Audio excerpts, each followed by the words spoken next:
Sa video na ito, ituturo ko sa inyo ang tamang pag-enroll ng bank account sa inyong SSS Disbursement Account Enrollment Module. Kaya tara, samahan nyo ko at panoorin natin ang video na to.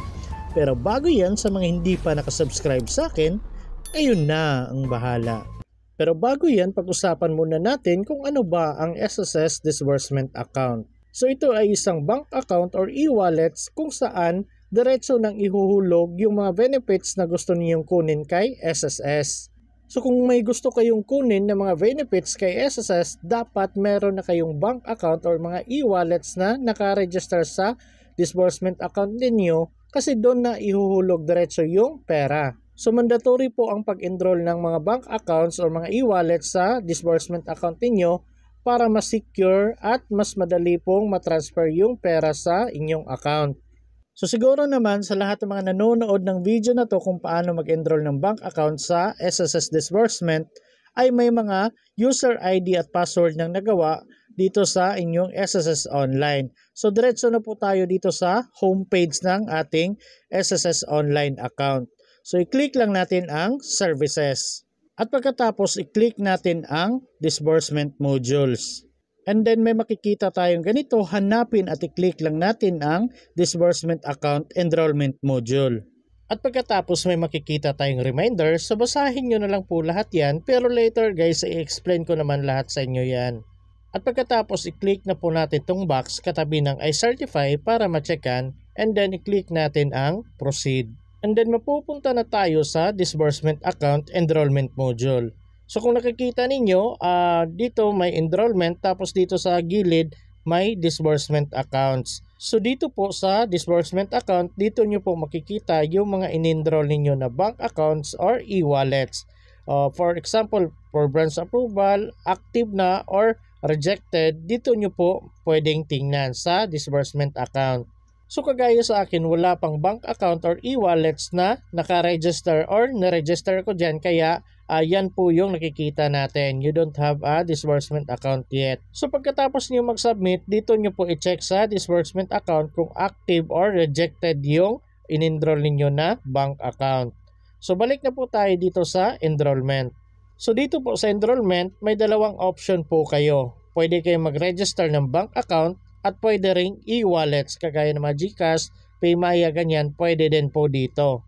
Pero take note guys, kapag e-wallets kagaya ng GCash at Paymaya yung ipaparegister ninyo, hindi po pwede yan sa paglo-loans kay SSS kagaya ng calamity loan at salary loan. So ang e-wallets guys, pwede lang pong gamitin sa ibang benefits kagaya ng maternity, sickness, ganyan, pwede po ang e-wallets. Pero kapag loan, salary loan at calamity loan, hindi po talaga pwede ang e-wallets. So para sa mga gustong mag-register ng e-wallet, so i-click nyo na lang po ang e-wallet. Pero sa akin, bank account yung ipaparegister ko, kaya ito ang i-click ko. At pagkatapos may makikita kayong reminder na dapat daw yung pangalan sa SSS account ay dapat pareha sa pangalan ng bank account na gagamitin ninyo. So kagaya ng sample natin dito, yung SSS account niya ay Juan de la Cruz yung pangalan, so dapat yung bank account na gagamitin niya ay pangalan din ay Juan de la Cruz. So take note guys, ipaayos nyo kung may spelling na mali sa pangalan ninyo, ipa-update nyo yung bangko or yung SSS account ninyo para magkatugma yung pangalan ng bangko at pangalan ng SSS account ninyo. Lalo na sa mga babae na kinasal na, iba na yung apelyido, so dapat na-update na rin yung information ninyo sa bangko or sa SSS account ninyo. At yung pangalawang reminder dito, so dapat mag-provide daw kayo ng correct na bank account number. Hindi po yung ATM card number kasi magkaiba po yung bank account number at ATM card number. So kagaya ng example natin dito, yung isang card ay may pangalan pero walang bank account number. So ang meron lang is ATM card number. So ito po, itong nasa kaliwa natin, pangalan lang tapos ATM card number lang yung meron. At itong nasa kanan naman, may pangalan at may bank account number sa ibaba ng pangalan, tapos dito sa gitna yung ATM card number. So kung naguluhan kayo guys, pwede po kayong tumawag or pumunta sa bangko ninyo para malaman yung bank account number ninyo. So make sure po tama yung bank account number na ilalagay ninyo para hindi po ma-reject yung enrollment ninyo. At kung okay na, i-click na po natin tong X para ma-close. And then dito sa baba, i-click na po natin ang Select Bank. At dito hanapin at piliin nyo na lang po kung ano ang pangalan ng bangko na ipaparegister ninyo. So make sure lang guys, alam nyo ang pangalan ng bangko ninyo kasi may mga pangalan ng bangko dyan na halos magkakatulad yung pangalan. So kagaya na lang nito, China Bank Savings at China Banking Corporation. At ito, BDO Unibank at BDO Network Bank. At ito pang isa, Union Bank of the Philippines at Union Bank Quick Card. So kung hindi nyo alam guys, pwede nyo i-search ang pangalan ng bangko ninyo or mas maganda pumunta na lang kayo sa pinakamalapit na bangko ninyo para itanong kung ano talaga yung tunay na pangalan ng bangko ninyo at ano yung i-click ninyo dito. So kagaya sa akin, Union Bank of the Philippines yung gagamitin ko ngayon kaya ito po yung pipiliin ko. At pagkatapos dito naman tayo sa baba sa paglalagay ng bank account number. So kagaya ng sabi ko kanina, dapat bank account number yung ilalagay ninyo at hindi ATM card number. So i-double check nyo pong maigi guys. So dapat magkatulad yung bank account number at confirm bank account number. So magkatulad po yung lahat ng numbers na ilalagay ninyo. So kagaya ng example dyan, 1, 2, 3, 4, 5, 6, 7, 8, 9, 0. So dapat magkatulad. At pagkatapos punta na tayo dito sa baba sa paglalagay ng proof of account. So, i-click lang natin tong Select Document Type.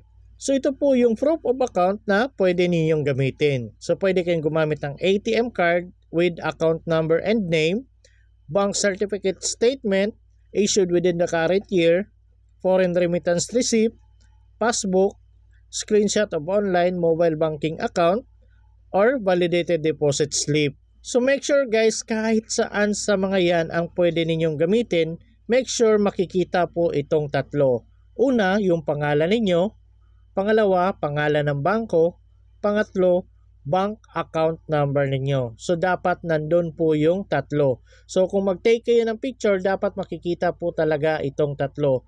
Pangalan ninyo, pangalan ng bangko, at bank account number. Kasi kung may isa na wala dyan or hindi makikita, mare-reject lang po talaga yung application ninyo. So for example guys, may ATM kayo dyan pero pag check ninyo may pangalan ninyo pero walang bank account number, wag nyo na pong iparegister yan kasi mare-reject lang po talaga yan.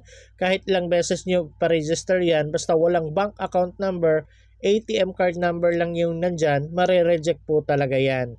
May mga kakilala ako na yung ATM nila walang pangalan nila or walang bank account number na nakalagay tapos wala naman silang passbook.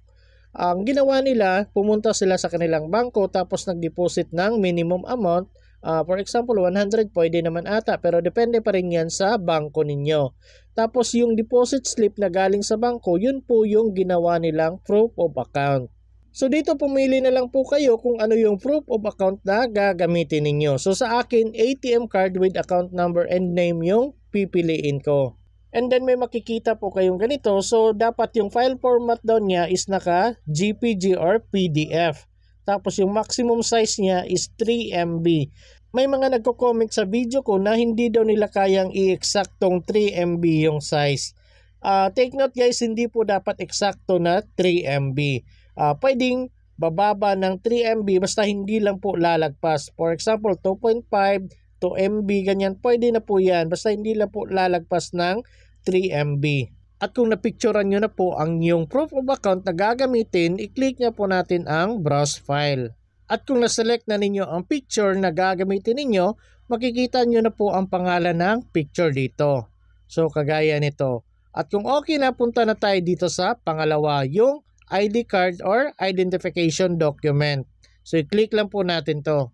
At dito magsasubmit po tayo ng picture ng ID card ninyo or documents na gagamitin. So sa mga nagtatanong kung ano yung mga ID cards or documents na tinatanggap ni SSS, i-click nyo na lang po itong view list of valid IDs and documents. So sa ngayon guys, ito po yung mga valid IDs and documents na tinatanggap ni SSS. So kung wala kayo kahit isa sa mga yan, ang nakikita kong pinakamadaling kunin dyan is yung NBI clearance at police clearance. Kasi madali lang pong kumuha ng ganyan. At sa mga gustong kumuha ng police clearance at NBI clearance, may video po ako kung paano kumuha niyan online. Ilalagay ko na lang po yung link sa description box para hindi na kayo mahirapang maghanap. At kung meron naman kayo kahit isa sa mga yan, balik na po tayo dito. At kung napicturean nyo na, i-click nyo na po ang browse file. Hanapin at piliin nyo na lang po yung picture ng ID or documents na gagamitin ninyo. So once na-select na ninyo, makikita nyo na po yung pangalan ng picture na sinelect ninyo dito. So kagaya nito. At kung okay na, punta na tayo dito sa last step, yung pag-take ng selfie photo. So i-click lang natin to.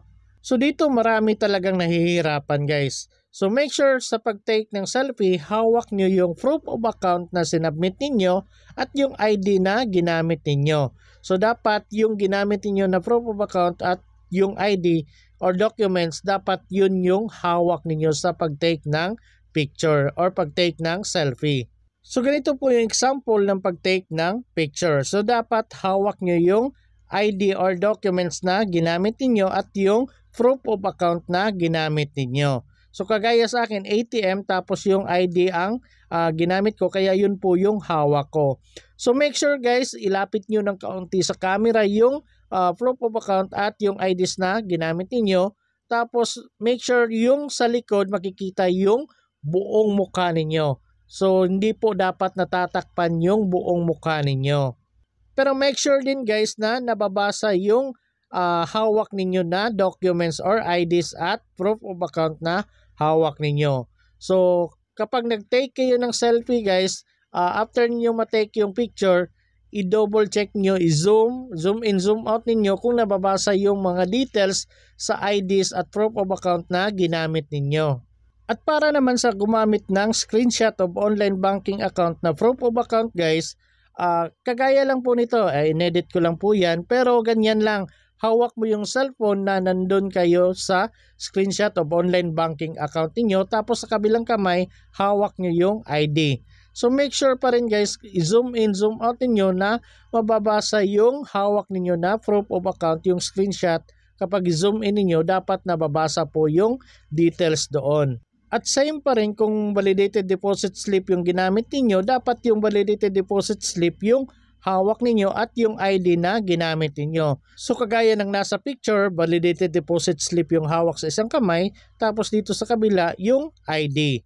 At para naman sa mga gumamit ng NBI clearance or police clearance yung IDs or documents na ginamit nila, so dapat hawak nyo yung NBI or police clearance na kinuha ninyo, tapos sa kabilang kamay yung proof of account na ginamit ninyo.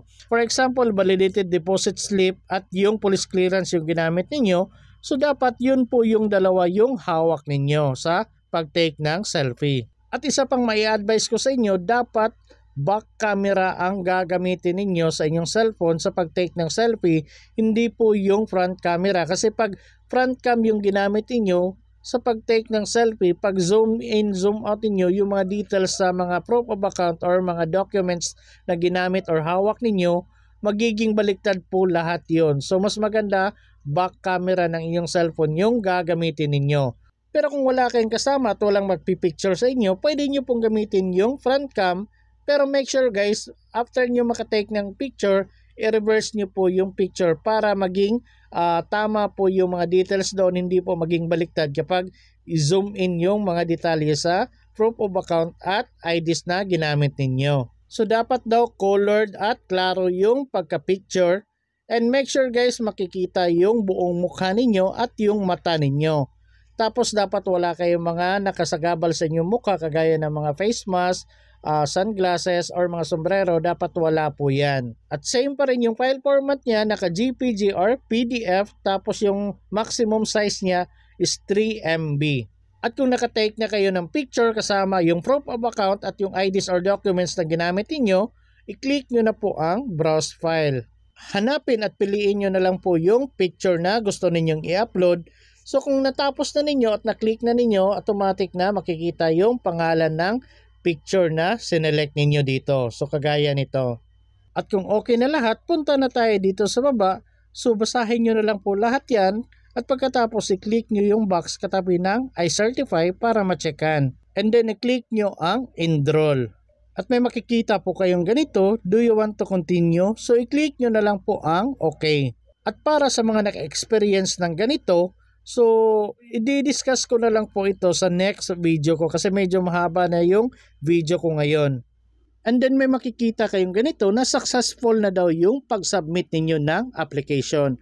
Pero hindi ibig sabihin yan guys na approve na yung in-enroll ninyo. So for branch approval pa rin po yan. So mag-email pa po sila sa inyo kung approve na. I-check nyo na lang po sa spam or junk mail folders niyo kung wala kayong natanggap. Or i-check nyo sa notification ni SSS. So i-click na natin tong view disbursement accounts. So kagaya sa akin kung nakikita ninyo for branch approval pa yung nakalagay dyan sa Union Bank account ko. So antayin nyo na lang po mga 3 to 5 working days bago ma-approve yung application ninyo.